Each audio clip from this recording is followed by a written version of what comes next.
Now we're some health news. You know the old expression, don't worry, be happy? Don't worry, be happy. Don't worry, be happy. Don't worry, be happy. Don't worry, be happy. Don't worry, be happy. Don't worry, be happy. Don't worry, be happy. Don't worry, be happy. Don't worry, be happy. Don't worry, be happy. Don't worry, be happy. Don't worry, be happy. Don't worry, be happy. Don't worry, be happy. Don't worry, be happy. Don't worry, be happy. Don't worry, be happy. Don't worry, be happy. Don't worry, be happy. Don't worry, Don't worry, be happy. don't worry, be happy.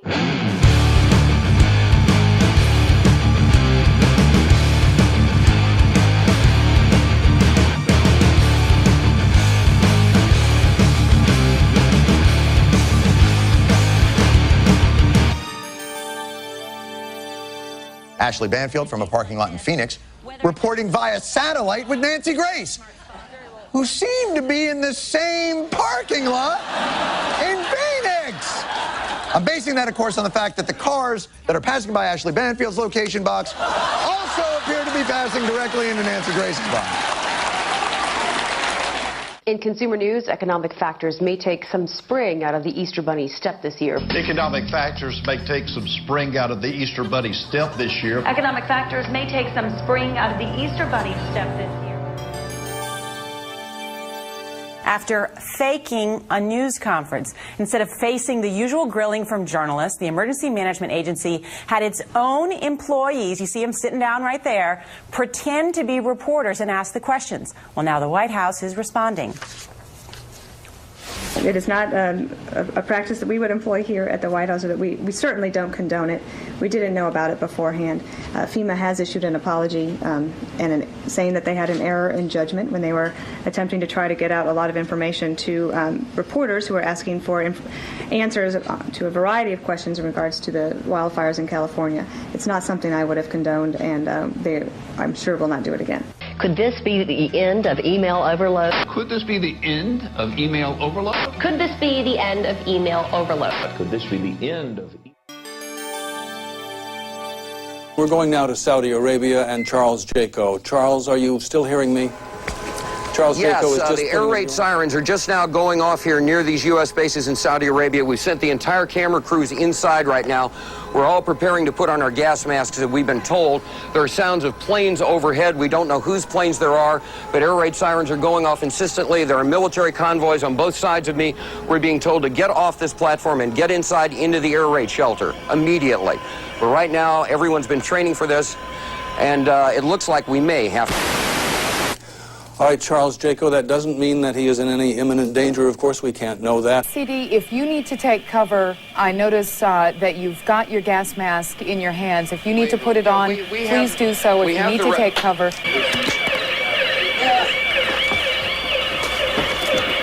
People are looking up in the skies, scanning the skies to see what they can see. Hi, Atlanta. We're about to have a short course in missile identification. This is a Scud. You can tell it by its distinctive label. Now, when the missile is launched, the first thing you look for is the plume sticking out behind it. Now, when you detect this, you can tell it's been launched. Thank you. See the graffiti on it? Yeah, show me graffiti. Larry King show or bust. Je suis un journaliste américain. Woof. Woof. Woof.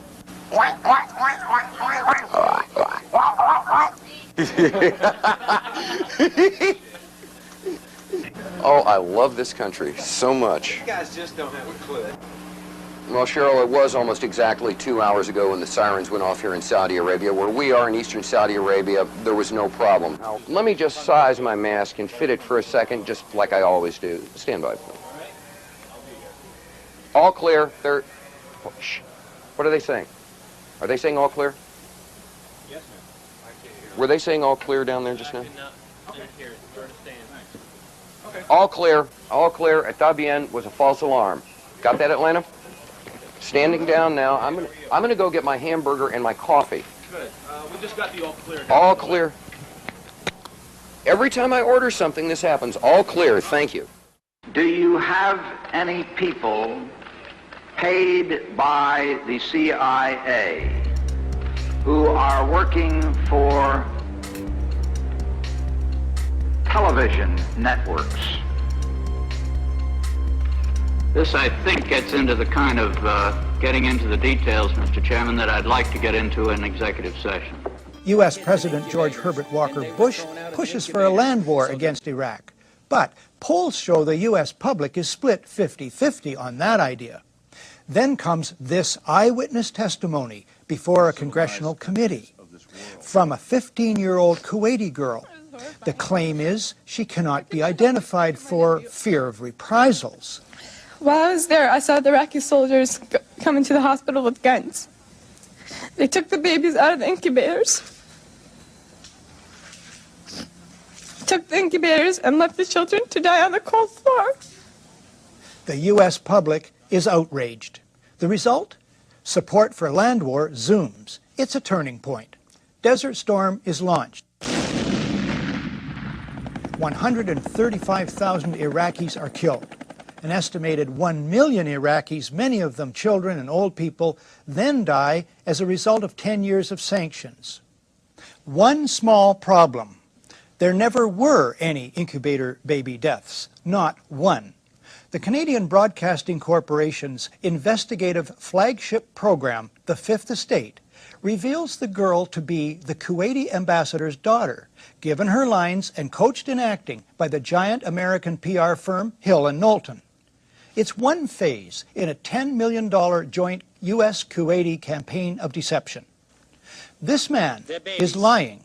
I myself buried 14 newborn babies that had been taken from their incubators. This man is lying. And they had kids in incubators, and they were thrown out of the incubators so that Kuwait could be systematically dismantled. There were a lot of people who participated in a conspiracy. Yes, an out-and-out conspiracy of fake organizations, false documents, fraud, and disinformation. Do you have any people being paid by the CIA who are contributing to the national news services, AP and UPI? Well, again, I think we're getting into the kind of detail, Mr. Chairman, that I'd prefer to handle in executive session. I'm Ray McGovern, a 27-year veteran of the Central Intelligence Agency. Why did you lie to get us into a war that was not necessary and that has caused these kinds of casualties? Ruh-roh. First of all, I haven't lied. Oh, he didn't lie. All right, well, that settles it, everybody. There's pound cake in the back. We can all have a nice time. And it appears that there were not weapons of mass destruction there. You said you knew where they were. I did not. See? He never said he knew where they were. We know where they are. They're in the area around Tikrit and Baghdad and east, west, south, and north somewhat. So the Secretary of Defense caught in a contradiction about weapons of mass destruction. Surely that will be a big story. How much of an axe do you have to grind with Secretary Rumsfeld? But he wasn't just any heckler. Were you nervous? Tucker, I resent the word heckler. I'd like you to take that back. Okay, I'm not taking it back. Donald Rumsfeld encouraged whoever, I think, had their hands on you at the time to let you stay there. Does he get any credit for that today? Isn't it enough that he was wrong and had bad judgment? Why does he have to be a liar, too? Well, you know, that's the question you'd have to direct to him. But won't. Right after 9/11, people were asked about Iraq, and only about 16% felt Saddam Hussein had anything to do with it. But with all of this propaganda coming out, Cheney and all those folks, about 28% believed that Iraq had something to do with it. 2 years after we invaded Iraq, close to 60%, 56% of Americans believed a delusion. What did Iraq have to do with what? The attack on the World Trade Center. Nothing. There are 5 giant multinational corporations who control all 14,000, virtually all 14,000 radio stations in America, all 5,000 television stations, 80% of our newspapers, all of our billboards, and most of the large internet content providers. So there are 5 guys who are deciding what we hear as news and information.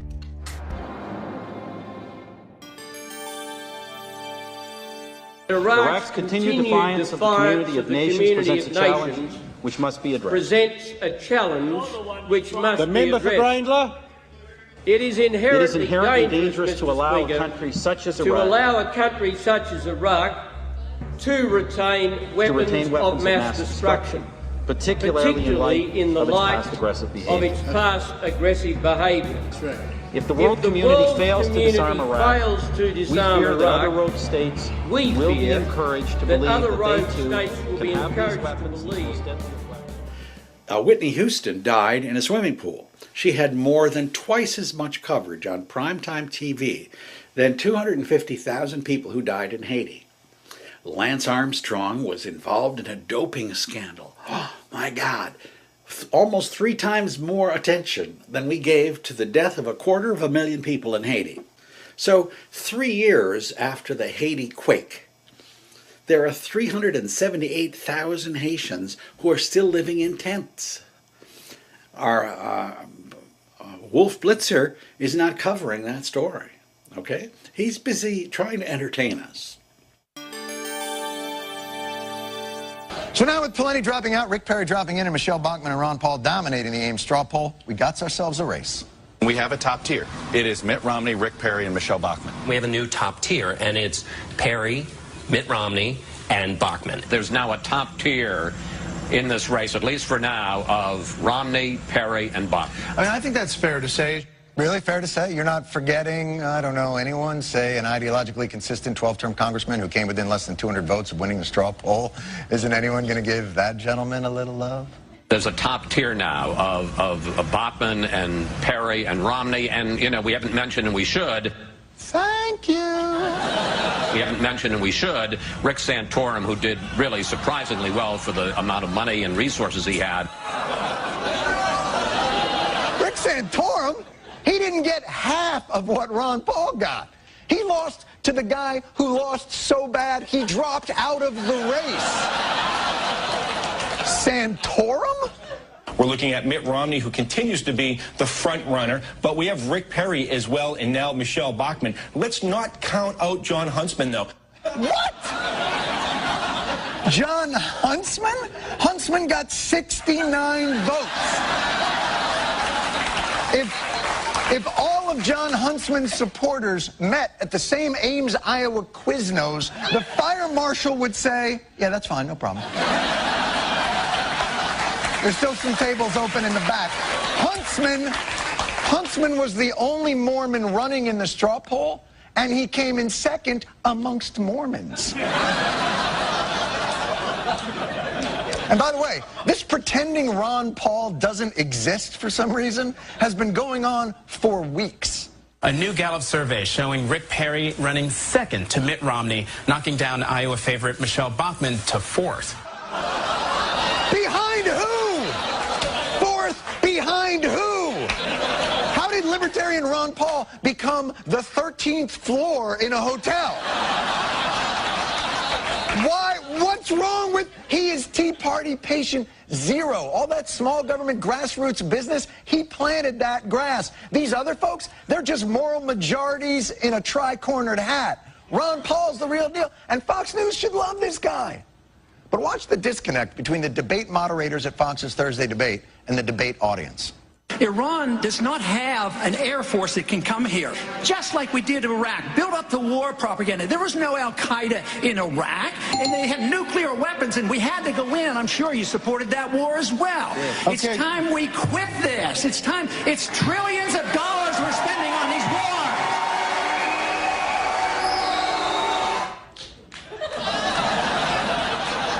What's with the smirk and the eye roll? The crowd goes nuts and you do one of these. There goes crazy Uncle Ron, babbling about the unsustainability of multiple wars. He's the one guy in the field, agree with him or don't agree with him, who doesn't go out of his way to regurgitate talking points or change what he believes to fit the audience he's in front of. And you're treating him like if this were Celebrity Apprentice, he'd be this guy. By the way, at the Ames, Iowa straw poll, Busey beat Huntsman 77 to 69. And even when The media does remember Ron Paul. It's only to reassure themselves how there's no need to remember Ron Paul. Right now, live, right next to the bus behind us, Ron Paul is speaking. And 7 of the candidates are here today. We have live pictures of Ron Paul, but you know what? We're talking about Sarah Palin. We're talking about Rick Perry, the two people not in the race yet, Drew. And guess what, Paul? If you get video of Sarah Palin or get a soundbite from her, bring that back to us. You can hold the Ron Paul stuff. Your administration continues to make the use of video news releases, which are prepackaged news stories sent to television stations, fully aware that some or many of these stations will air them without any disclaimer that they are produced by the government. Comptroller General of the United States this week said that raises ethical questions. Does it raise ethical questions about the use of government money to produce stories about the government that wind up being aired with no disclosure that they were produced by the government? There is a Justice Department opinion that says these pieces are within the law so long as they're based upon facts, not advocacy. Jane, what more can you tell us about the Salomon Brothers building and its collapse? Well, only really what you already know. Details are very, very sketchy. As you can see behind me, the Trade Center appears to be still burning. We see these huge clouds of smoke and ash, and we know that behind that there's an empty piece of what was a very familiar New York skyline. 1,500 people are being treated.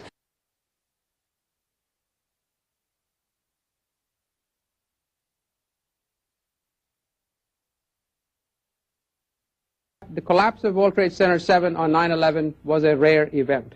Our study has identified thermal expansion as a new phenomenon that can cause the collapse of a structure.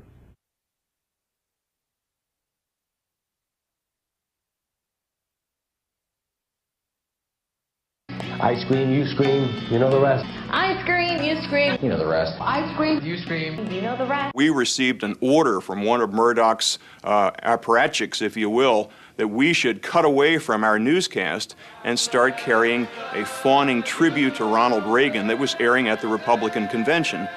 We were stunned because up until that point we were allowed to do legitimate news, and suddenly we were ordered from the top to carry propaganda, carry Republican right-wing propaganda.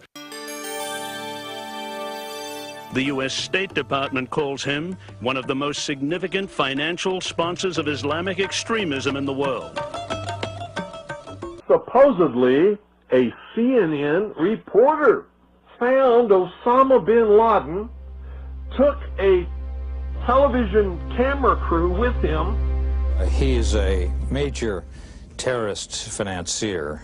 Went into Osama bin Laden's hideout. We are put in a minivan with curtained windows and drive west. As night falls, we move to a four-wheel drive vehicle that makes its way up a rough mountain path past checkpoints manned by heavily armed men. Interviewed him and his top leadership, his top lieutenants and colonels and generals in their hideout. Mr. bin Laden, you have declared a jihad against the United States. Can you tell us why? The U.S. government has committed acts that are extremely unjust, hideous, and criminal through its support of the Israeli occupation of Palestine. And we believe the U.S. is directly responsible for those killed in Palestine, Lebanon, and Iraq. This is a CNN reporter with a camera crew. And he came out and told everybody, within 3 weeks, Osama bin Laden is going to attack the United States and Israel. Now, don't you think that's kind of strange, folks? You see, because the largest intelligence apparatus in the world, with the biggest budget in the history of the world, has been looking for Osama bin Laden for years and years and years, and can't find him. Some doofus, jerk-off reporter with a camera crew waltzes right into his hideout and interviews him. Now, that tells us two things. Either everyone in the intelligence community and all of the intelligence agencies of the United States government are blithering idiots and incompetent fools, including the entire apparatus of the FBI and all of their personnel, or they're lying to us. They're not looking for him at all. I suspect your research has discovered the memoranda that were written by John Moody and by Roger in terms of setting the tone for the day. The message of the day is a very political device. Let's spend a good deal of time on the battle over judicial nominations, which the President will address this morning. Nominees who both sides admit are qualified are being held up because of their possible, not demonstrated, views on one issue, abortion. This should be a trademark issue for FNC today and in the days to come. There was nothing covert about the way the managing editors in New York or Washington operated. They made it perfectly clear what they expected from us. The so-called 9/11 Commission has already been meeting. This is not what did he know and when did he know it stuff. Do not turn this into Watergate. Every morning there was a detailed list of subjects to talk about and not talk about. Kerry's speech on the economy at Georgetown is likely to move onto the topic of Iraq. We should take the beginning of the Kerry speech and see if other news at the time is more compelling. It is not required to take it start to finish. They were just actually issuing edicts to the reporters to control what they could say and how they could say it. Let's refer to the U.S. Marines we see in the foreground as sharpshooters, not snipers, which carries a negative connotation. When headquarters sent a memo every morning and said, we want to touch on the following issues, we want to cover the following stories, we want to do them in this particular way, our job and our objective then was to execute the plan. The pictures from Abu Ghraib prison are disturbing. Today we have a picture, aired on Al Arabiya, of an American hostage being held with a scarf over his eyes, clearly against his will. Who's outraged on his behalf? So here's just a segment of stuff that will never appear on American television.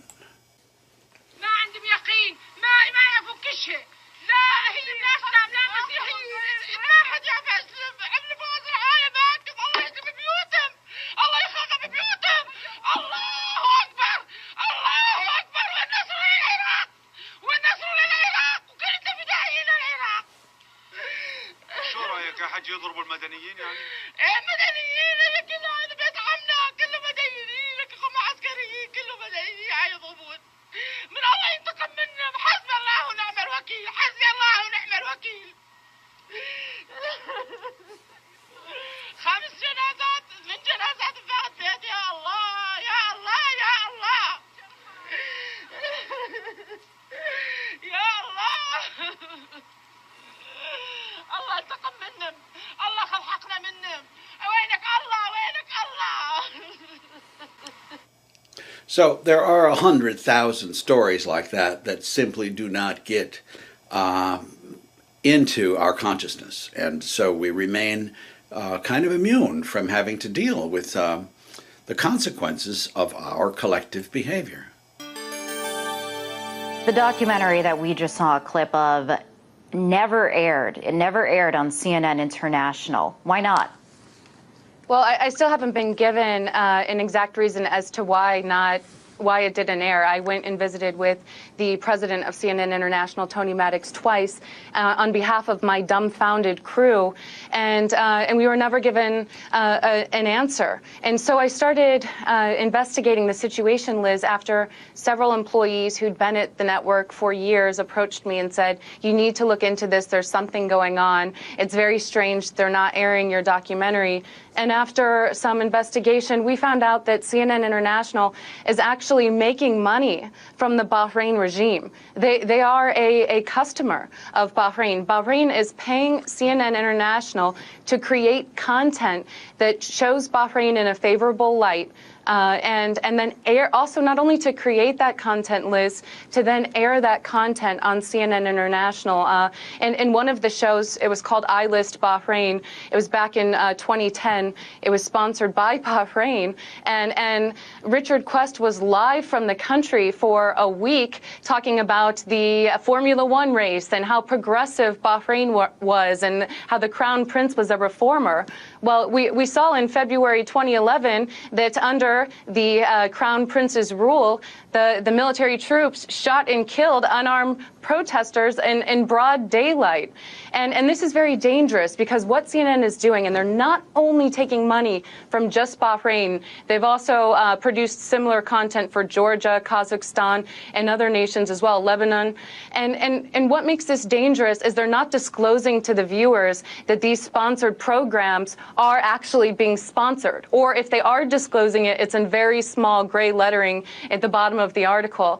Whether it's CNN or CBS or NBC, it's all fiction. People making this junk know that. The viewers suspect it, but where are they going to turn to?